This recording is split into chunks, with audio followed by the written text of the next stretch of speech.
ഞാൻ പൽപ്പശ്രീ ചെറുവല്ലാവൻ. ഈ വരുന്ന 18ാം ലോകസഭ തെരഞ്ഞെടുപ്പിന് ഏതാനും മണിക്കൂറുകൾ മാത്രമേ ഇനിയുള്ളൂ. തീർച്ചയായും നമുക്ക് നമ്മുടെ വോട്ടവകാശം അത് വിലപ്പെട്ടതാണ്.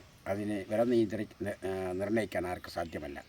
അതുകൊണ്ട് നിങ്ങളുടെ കൃത്യമായ അവകാശം, മൗലികമായ അവകാശം ഒരിക്കലും പാഴാക്കരുത്. എല്ലാവരും ഇലക്ഷൻ പ്രഖ്യാപിച്ച ആ ഡേറ്റ്, അതായത് നമുക്ക് എപ്പോഴാണ് പോളിംഗ് ബൂത്തിൽ പോകേണ്ട ടൈം പറയും. ആ ടൈമിൽ നമ്മൾ കൃത്യമായി പോളിംഗ് സ്റ്റേഷനിൽ ചെല്ലുക, കൃത്യമായി വോട്ട് വിനിയോഗിച്ച് നിങ്ങൾ പോകണം.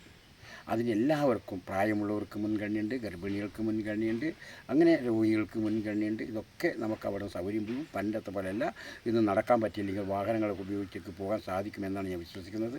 തീർച്ചയായും എല്ലാവരും പോയി കൃത്യമായി നിങ്ങളുടെ അവകാശം വിനിയോഗിക്കണം. ഒന്നും പാഴാക്കാതെ പോളിംഗ് ബൂത്തിലേക്ക് എല്ലാവരും എത്തണം. ഞാനും എത്തും.